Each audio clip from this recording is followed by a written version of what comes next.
Assalamualaikum warahmatullahi wabarakatuh. Kali ini penulis ingin bahas soal in rain ya, break in. Jadi soal break in ini mungkin ada beberapa channel lain ya, rekomendasi ya macam-macam ya. Penulis belum sempat lihat banyak, tapi ya ada yang metode break-in-nya hard ya, ada yang break-in-nya soft. Break-in yang hard itu pakai pertama langsung dipakai kencang, langsung top speed. Sementara break-in yang kedua adalah tipe soft. Awal-awal RPM rendah dulu, terus habis itu makin lama makin kencang. Nah, mana yang harus dianut? Yang Cibro-nya ini tanya kebetulan kalau habis bore up, habis modifikasi silinder piston gitu ya.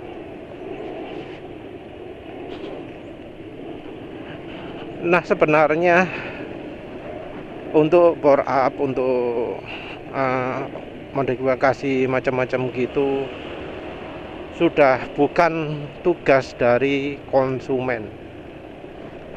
Jadi kalau bengkelnya yang melakukan perubahan, maka ya bengkelnya yang melakukan in-rain-nya.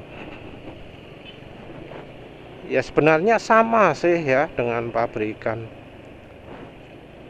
Jadi tugas pabrikan juga untuk in-rain-nya.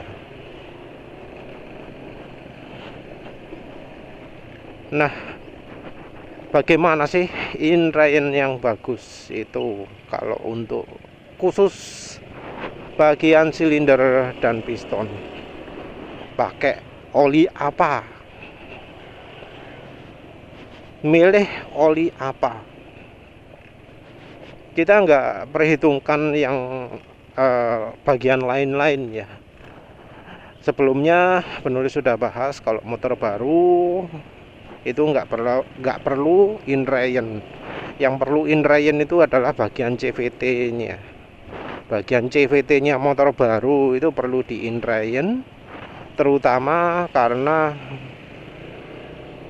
bagian kampas gandanya dan rumah koplingnya itu belum selek, belum pas satu sama lain. Nah, ketika in-rain motor baru, bukan kecepatan yang harus dibatasi, tapi caranya buka gas, caranya ngegas. Jadi motor baru jangan langsung digacek gitu, itu enggak baik ya menurut penulis. Motor baru buka gasnya harus pelan-pelan, sedikit sampai motornya melaju baru itu ya. Jadi mungkin ada yang mempercayai kecepatan itu penting, enggak ya. Yang penting itu bukaan gas, RPM-nya. Ini kita ngomong soal CVT, maka bukaan gas yang paling penting. Buka gas harus pelan-pelan. Terus kalau sudah terasa koplingnya engage, koplingnya sudah gigit, koplingnya sudah ngepas, baru digas. Dengan cara seperti itu, ya terbukti motor-motor penulis nggak ada yang kena gredek. Walau ini NMAX disebut penyakit gredek, nggak gredek sama sekali. Walau penulis gaspol gini, no problem ya.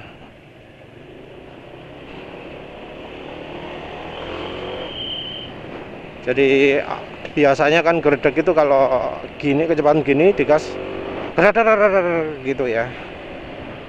Nah, motor penulis di umur 32.000 km ini enggak. Ya karena dipakai alusan, maka antara kampas ganda dan koplingnya alusnya itu bisa pas, ausnya itu bisa pas, sehingga mantap gitu loh, nggak terjadi rumah koplingnya bengkok, rumah koplingnya nggak senter.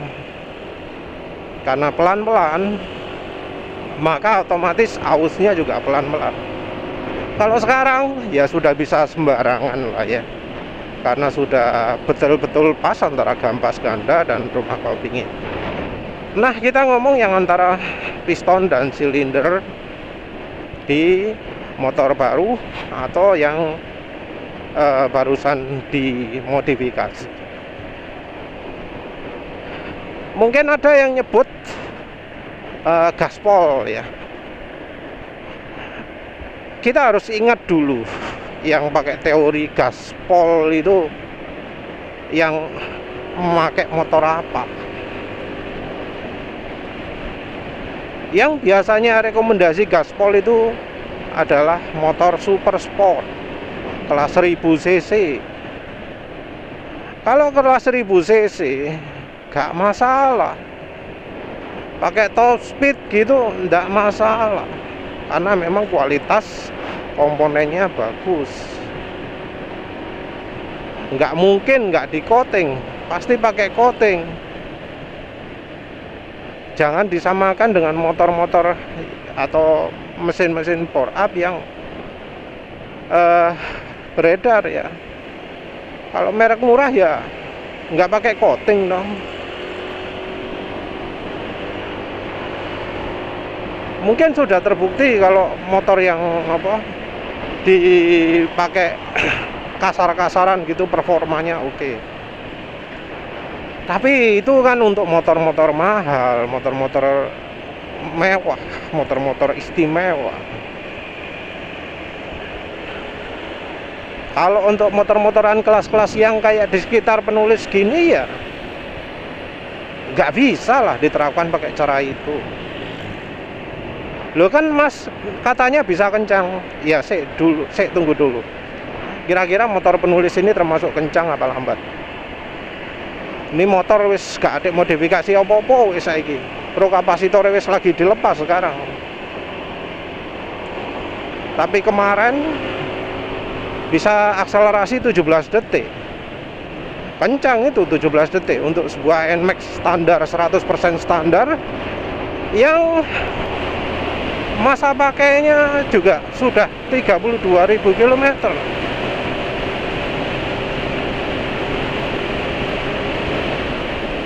Motor umur 32.000 km, tapi performanya mirip motor baru. Dalaman mesin nggak pernah dibongkar sama sekali. Jadi ya kalau untuk motor-motor sekelas kayak gini ini ya, yang emang performanya cuma segitu itu, inline model halus itu yang lebih baik. Apalagi ya ketika inline model hard itu, model kasaran itu cuma bisa dicapai di 20 km pertama, di ya maksimal 50 km gitu kalau nggak salah ya.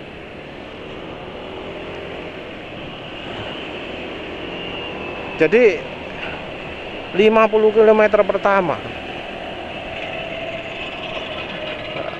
Nah, yang selama ini dipercaya inline hard itu berapa kilometer dong? Apa ya segitu? Ya mestinya lebih kan biasanya. Sayangnya yang ngomong inline hard itu nggak bisa ya nunjukkan perbedaan performanya gitu. Nggak ada adu drag, nggak ada adu top speed gitu ya. Sayangnya seperti itu. Karena ya kita kan jadinya bisa melihat kalau misalnya inline hard itu memang seberapa sih efeknya. Lah lepas dari itulah, kita pakai inline soft, inline yang sebenarnya dipakai acuan oleh banyak bengkel atau mekanik. In range of itu ada yang bilang kecepatan, tapi ya sekali lagi penulis lebih ke RPM. Dan entah mengapa kok in range dilakukan di jalan ya. Kan mestinya lebih sip kalau in range itu dilakukan ya stasioner dulu tanpa beban. Artinya apa? CVT-nya juga dilepas, karena CVT itu juga beban. 100% tanpa beban ya, CVT-nya jangan dipasang dulu, terus dijalankan. Tentu RPM rendah dulu, sampai beberapa menit, sampai beberapa jam. Habis itu dinaikkan RPM-nya, dinaikkan terus. Kalau memang dari bengkel langsung diracik semua pakai kecepatan, susah mau kecepatan berapa. Karena kalau kecepatan misalnya kecepatan 20 gitu ya, 20 km per jam itu berapa RPM kalau motor matic? Kan wis hampir 3.000-4.000 RPM, itu sudah termasuk tinggi. Maksimalis 9.000, masa ya in range itu 4.000, kan ya termasuk ketinggian ya. Harusnya kan lebih rendah. Kalau motor manual sih ya bisa lah dijalankan 2000 RPM, karena ya tinggal milih transmisinya aja mau gigi berapa. Kalau motor matic nggak bisa jalan 2000 RPM. 2000 RPM itu setengah-setengah. Kalau terlalu peran, yang terjadi adalah ya CVT-nya yang kena. Jalan 10 km per jam gitu ya. Itu resiko apa? Kampas gandanya yang jadi antara gigit tidak. Apalagi kalau tipe gasnya tipe gas kasaran. Kalau tipe saya buka gas langsung ngek gitu, ngek ya percuma lah dilakukan RPM dilakukan in range kecepatan rendah. Karena bukan kecepatan yang penting, tapi ya dari bukaan gas, dari RPM. Ya mestinya yang melakukan ya bengkelnya lah, bukan dari konsumennya. Kalau bengkel ya mestinya pengalaman lah ya, yang sering bongkar-bongkar, masa nggak pernah lihat hasilnya setelah di inline bagaimana. Mestinya wes ngerti lah efek antara inline dan tidak, karena mestinya sudah sering melakukan. Yang mungkin jadi kontroversi itu adalah olinya. Kalau dari konvensionalnya, dari pabrik olinya, untuk inline itu ada oli tersendiri. Jadi ada oli khusus, oli break in, yang dipakai mungkin sekitar berapa ya, 2000 km ya. Oli break in ini spesial karena nggak dirancang untuk pemakaian jangka panjang, tapi khusus untuk pembersihan untuk inline saja. Yang spesial dari oli break in ini adalah oli tersebut mempunyai kandungan aditif anti aus yang banyak. Jadi JDDP-nya yang banyak. Wes gak mikiri knalpot, gak mikiri sensor oksigen pokoknya ZDDP-nya oke. Kalau nggak salah ada yang ngomong 2700 ppm atau 3000 ppm. Itu jumlah yang sangat banyak ya, karena sekarang oli-oli sekarang ZDDP itu maksimal 0,8, bahkan ada yang membatasi 800 ppm, bahkan ada yang sampai 500 ppm juga. Dan sayangnya di Indonesia ini oli break in, oli Inrayan nggak umum. Padahal ya sebenarnya merek-merek terkenal, beberapa merek terkenal itu jualan khusus oli break-in.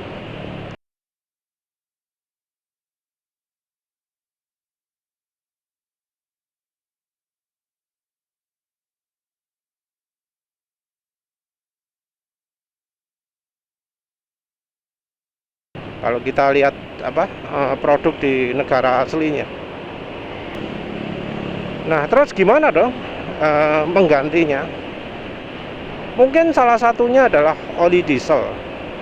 Tapi yang jadi masalah, oli diesel itu punya, selain dari ZDDP, juga punya kandungan kalsium, magnesium juga, yang dipergunakan sebagai deterjen, sebagai pembersih. Nah, deterjen ini mungkin di bagian ruang olinya bagus, tapi efeknya di ruang bakar nggak bagus. Bahkan di pengetahuan terakhir di ISAK GF6 itu diakui bahwa kandungan kalsium pada oli itu beresiko meningkatkan kejadian LSPI. LSPI itu adalah low speed pre-ignition. Pre-ignition itu adalah hal yang tidak diharapkan karena bisa membuat kerusakan mesin. Gerakan piston jadi mundur, ya efeknya setang piston bengkok, setang piston patah, piston bisa bolong, dan seterusnya. Kalau misalnya parah ya crankcase-nya jebol, crankshaft jebol. Jadi yang ideal oli yang banyak ZDDP-nya tapi yang minim kalsiumnya, Ca-nya. Ya dia terpaksa ya nggak bisa pakai oli HDEO. Pakai PCMO juga sama, karena PCMO malah lebih tinggi lagi batasannya, ZDDP-nya malah minim. Oli Jaso MA sekarang ya juga entah mengapa kok rasanya jadi minim ZDDP juga, yang ditandai kalau dipakai perlahan lama nggak jadi makin halus suara mesinnya. Jarang ya oli Jaso MA yang makin halus ketika dipakai. Yang begitu itu biasanya oli mobil atau oli motor matic.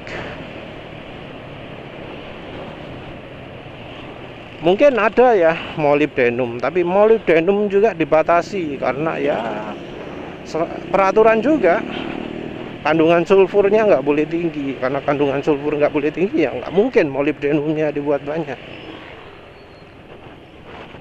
Boron kayaknya juga sama ya. Boron mungkin ya pakai sulfat juga ya, atau fosfor, entahlah. Nah, terus gimana dong kalau misalnya butuh oli yang ZDDP-nya tinggi? Kalau misalnya pingin niru rekomendasinya pabrik oli, kalau misalnya butuh gitu, ya sekarang ini penulis cuma bisa kasih alternatif oli samping. Sebelumnya penulis berpikir bisa pakai oli transmisi ya, pakai roret gitu ya. Tapi penulis sudah coba pakai roret, kok rasanya efeknya nggak sekuat pakai oli samping. Pakai oli samping efeknya bisa lama gitu ya. Tapi kalau pakai roret efeknya pendek. Entah aditif yang dipakai di roret itu apa, tapi kalau menurut penulis lebih cocok pakai oli samping lah. Karena pakai oli samping, engine brake itu licin ya, berkurang, jauh lebih lama, jauh lebih awet daripada ketika pakai roret, pakai MTF. Jadi itu yang menulis rekomendasikan, oli yang aditifnya minim terus dicampuri oli samping. Untuk rasionya berapa entah, mungkin bisa pakai 10% mungkin ya kalau untuk Inrayon. 10% itu ya sudah cukup banyak mestinya ya. Mungkin merasa kurang ya 20%. Untuk olinya sendiri ya perlu yang jelas tahan panas. Kalau yang nggak tahan panas itu rawan bikin macet ya. Jadi hindari oli-oli yang ya waktu dipanggang itu kelihatan cepet hitam. Jadi hindari oli yang warnanya bening. Walau memang ada oli bening yang bisa tahan, tapi kayaknya lebih aman hindari oli yang warnanya bening. Walau oli yang warna nggak bening juga ada juga yang umurnya pendek. Tapi rata-rata sih cukup panjang kalau oli nggak bening. Oli bening menurut penulis itu cirinya oli daur ulang ya. Tapi yang ada yang paling parah seperti merek Eneos, merek Idemitsu, merek BM1 itu cepat sekali jadi hitam. Walau mungkin diuji gesek BM1 itu kelihatan luar biasa, tapi ya kalau bahan olinya nggak tahan panas kayak gitu, iya tetap resiko macet. Oli yang sementara ini termasuk paling tinggi selain dari oli-oli mahal, oli-oli PAO, oli-oli polyester, itu adalah Mesran SAE40. Dibanding Amsoil, dibanding Redline, dibanding FK yang PAO, dibanding Petronas Perinta yang ada PAO-nya, Mesran SAE40 termasuk tahan juga ya. Ya tentu kalau misalnya mesinnya panasnya berlebih, harus dipertimbangkan juga pakai oli PAO ya. Atau kalau nggak kuat beli oli PAO, beli oli yang grup 3 plus kayak modelnya Shell Ultra gitu. Mungkin itu kurang juga. Ada baiknya juga kalau bensin juga dibuat makin licin. Makin licin bisa dengan tambahan minyak goreng, juga oli samping juga. Sekalian biar licin sekali, biar resiko macetnya berkurang. Terus untuk selanjutnya ya nggak perlu lagi lah pakai oli 2T ya kalau sudah selesai Inrayon. Mungkin ada yang kepikiran kan minyak goreng itu licin. Gimana kalau misalnya minyak goreng itu dipakai untuk Inrayon pakai 100%? Ada beberapa problem. Yang pertama adalah minyak goreng itu encer. Walau bagaimanapun juga film strength itu bergantung sama kekentalan juga. Jadi kalau terlalu encer ya tetap kurang juga. Terus ada juga penelitian yang menunjukkan bahwa kalau minyak goreng itu sudah betul-betul nggak kuat melapisi permukaan logam, sudah kalah. Kemampuannya mencegah gesekan itu jauh lebih kecil daripada oli. Karena oli itu punya aditif ya. Punya aditif anti gesek. Jadi kalau mau pakai minyak goreng wajib pakai aditif anti gesek. Tapi ya menurut penulis lebih baik dicampuri oli saja lah. Mungkin kalau mau nekat ya pingin 100% minyak goreng, cobalah 20% pakai oli 2T. Ya penulis sendiri pernah pakai oli 2T, pakai Evalup 2T, Evalup yang botol hijau. campur 30% minyak goreng. Itu penulis pakai jadi oli mesin dan bisa sampai berapa? 600 km. Cuma sampai 600 km karena sudah muncul suara trik-trik yang biasanya menunjukkan olinya terlalu encer.